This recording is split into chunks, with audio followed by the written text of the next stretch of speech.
তো বন্ধুরা, গতকাল আমাদের বাড়িতে অনেক দিন পর আমার মাসি, মেসো, 3 বৌমা এবং 3 ভাইপো ভাইজি এসছে।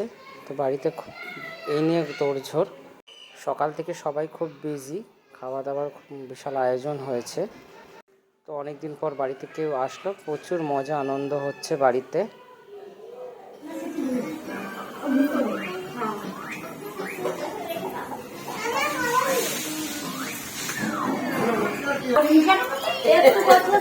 No tax.